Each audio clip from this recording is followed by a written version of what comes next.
God, I'm glad they don't say that anymore. This has been on my mind for a long time about how fucked our society has become because of, well, frankly, if you don't protect your rights,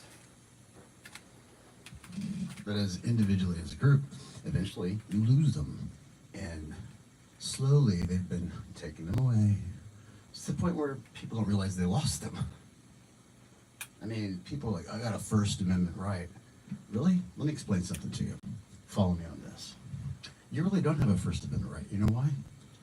The First Amendment was written and was based in a time period where the marketplace of ideas where you expressed your opinions was the town square.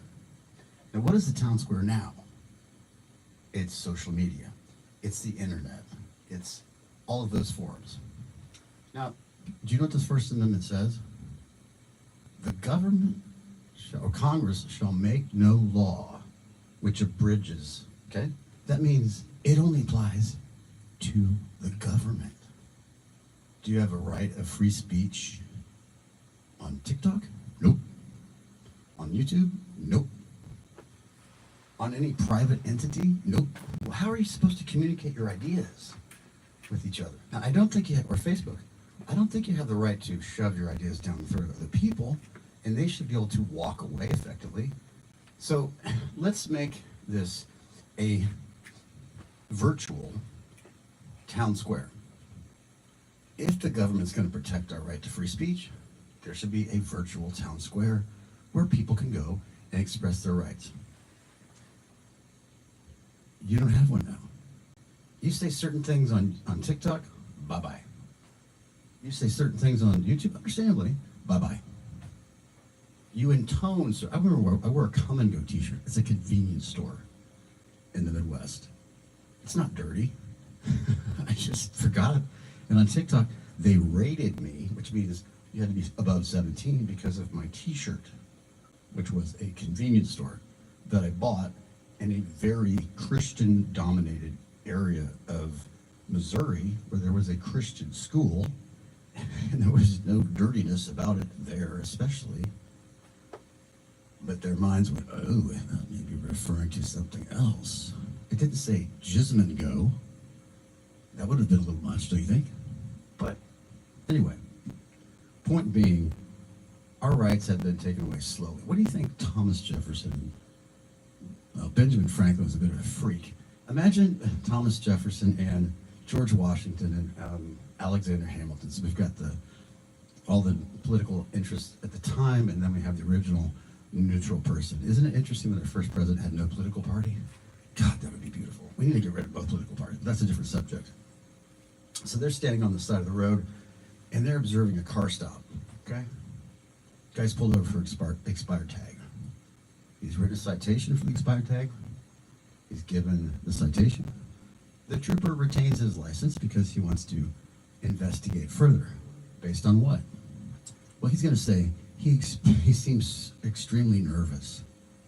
How do you quantify objectively nervousness? Whatever. They use that a lot. And so he has the driver get out of the car. He starts searching the car. The drug dog alerts to him. He's searched. The drug dog keeps alerting to him. So they do a cavity search. What do you think? What do you think George Washington is going to say about a cavity search? What do you think Thomas Jefferson is going to say? Now, Ben Franklin, he's the wild card because he was kind of a pervert. But my point is, that was unreasonable. Fourth Amendment says that you're protected from unreasonable search and seizure. Having an officer stick his hand up your ass is unreasonable, in my opinion. And then we get into Supreme Court cases that debate whether thermal imaging, there's cases where they drive down the street and thermal image your house. So they're looking into your house to see heat, because if there's too much heat, they think there's grow lamps. What gives them the right to do that? Government's job, initially, at least in my opinion, was to protect our rights, not to infringe upon them, not to shit all over them.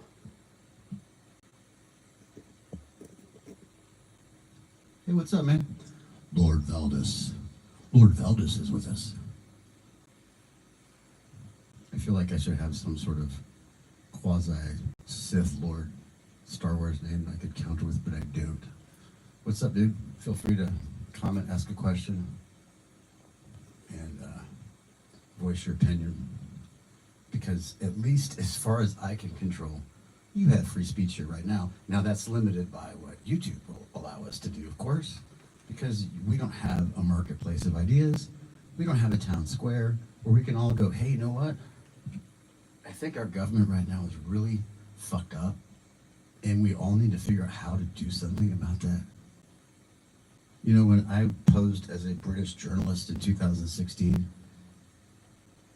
and went to the Republican National Convention, so I could ask people questions, and they wouldn't judge me as an American trying to find out, but as a foreigner, so they were more open to being honest with me. That was my theory. And also, it was kind of a smart-ass thing to do, because the whole freedom from Britain and all that. It was Nigel St. Regis. I would ask people, I would say, Donald Trump has declared bankruptcy, 5 times. What do you think of that? People were so mesmerized by the cultish nature that they go, oh, I think he's a regular guy.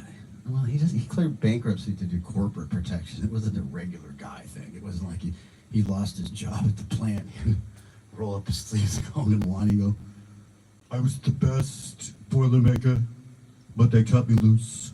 No, it wasn't that. Or I would ask people, I'd show them pictures of different people who are being considered for vice president and ask them who they were, or they thought they would get there. But when I was there, as disgusting as that process was, and I wasn't being critical of him in particular, and I wasn't being critical of Republicans or any of that. I was disgusting because I realized what a circus our country was about to become. There were so many fringe, and when I say fringe, I mean fringe, groups that were there, both on the left and the right. The Pink Brigade was there, you know, the people like Oath Keepers and all that kind of stuff. But it was really interesting because they set aside an area in Cleveland in 2016, there's a lot of places, where people can gather to exercise their right of free speech.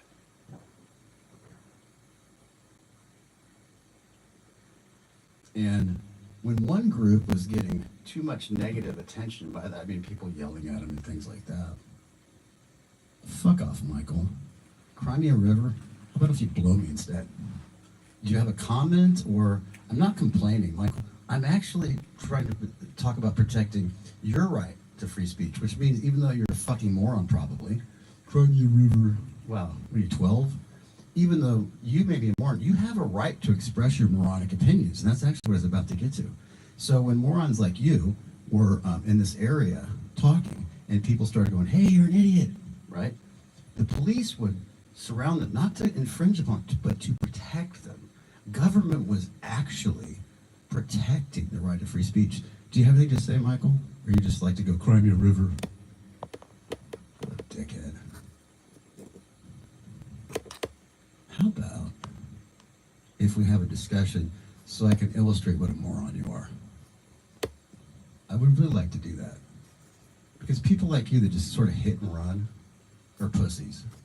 If you were a real person, a real man, you could probably have a discussion with me so I could illustrate to people why it's so you jack off so much in the basement of your mom's house and ask her to make lasagna. And then go, cry me a river. What a dick.